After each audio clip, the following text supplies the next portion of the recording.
뉴스의 흐름, 사안의 맥을 짚어보는 쇼맥뉴스 시간입니다. 코로나 진단검사 결과 확진 판정을 받았는데 무증상입니다. 어디서 치료를 받게 될까요?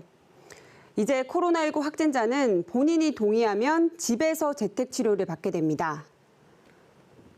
위드 코로나 방역 정책에 발맞춰 이달부터 재택치료가 본격화하고 있습니다.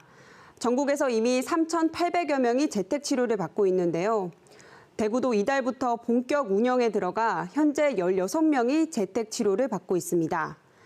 경북도 시범 운영으로 현재 3명이 재택치료를 받고 있고 다음 달 중순부터 모든 지역에 확대 적용할 예정입니다. 그렇다면 재택치료는 어떻게 하는 걸까요? 일단 코로나19 확진 판정을 받으면 보건소나 지자체 담당자가 재택치료 대상자인지 분류를 하게 됩니다. 이 재택치료 대상자는 70세 미만의 무증상 경증 확진자인데요. 앞서 말했듯이 본인이나 보호자 동의를 받고 재택치료에 들어가게 되고요. 재택치료 대상자에게는 건강관리 키트가 지급됩니다. 이 해열제와 체온계, 손소독제, 그리고 산소포화 측정기 등이 지급되는데요. 이 재택치료에서는 크게 건강관리와 격리관리, 이 두 가지 관리를 받게 됩니다. 먼저 건강관리는 재택치료협력병원이 담당하게 되는데요. 일단 대구는 대구 동산병원 1곳, 경북은 포항의료원과 동국대 경주병원 등 11곳이 지정돼 있는데 대상자가 늘면 지정 병원도 확대할 예정입니다. 의료진이 하루 2차례 전화로 건강 상황이 어떤지 건강 모니터링을 하게 되고요. 증상이 있을 경우에도 일단 비대면 치료와 처방을 합니다. 의사가 전화로 진료를 하고 지정된 약국에 처방을 해주면 보건소에서 재택치료자에게 약을 갖다 주게 되는데요.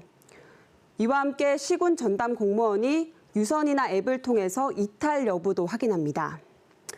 일단 재택치료 10일차까지 증상이 없으면 별도의 코로나 진단검사 없이도 해제됩니다.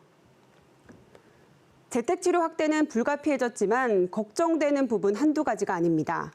특히 재택치료를 받다가 응급 상황이 생길 경우 가장 걱정이죠. 지난달에는 서울에서 재택치료를 받던 60대 확진자가 이송지연으로 숨지는 일도 있었습니다. 코로나 증세가 갑자기 악화하는 경우도 있기 때문에 이런 응급 상황을 배제할 수 없는데요. 일단 응급 이송을 위해서 재택치료 협력병원과 각 지자체, 소방당국은 24시간 핫라인을 구축했습니다. 문제는 응급 이송을 위한 절차가 상당히 복잡하다는 건데요. 이 응급 상황이 발생하면 협력병원에서 응급진료 필요성과 이송 여부를 확인한 뒤 지역 보건소나 지자체에 이송 요청을 하게 됩니다. 그러면 배정 가능한 병상이 있는지 확인한 뒤에 배정을 하게 되는데요. 이렇게 배정 가능한 의료기관이 확보되면 그제서야 보건소에서 소방당국에 환자 이송을 요청하게 됩니다.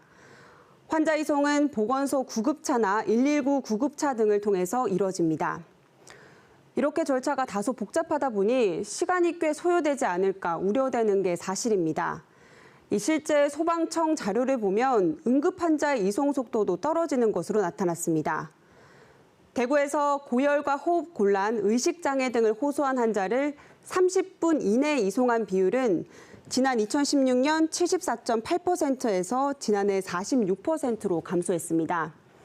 이 같은 기간 이송하는데 60분 이상 걸린 환자의 비율은 1.2%에서 6.3%로 오히려 증가했는데요. 경북은 상황이 더 심각합니다.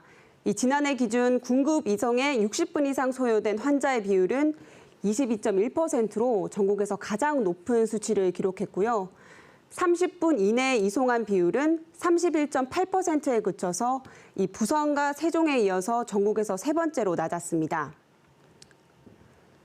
위드 코로나로 확진자가 늘고 있는 상황에서 자칫 불안한 일상 회복이 되지 않을까 우려도 커지고 있습니다. 안전한 의료 대응 체계가 바탕이 돼야 진짜 일상으로 돌아갈 수 있겠죠. 서두르지 말고 체계적이고 꼼꼼하게 준비해야겠습니다. 지금까지 쇼맥뉴스 정혜미입니다.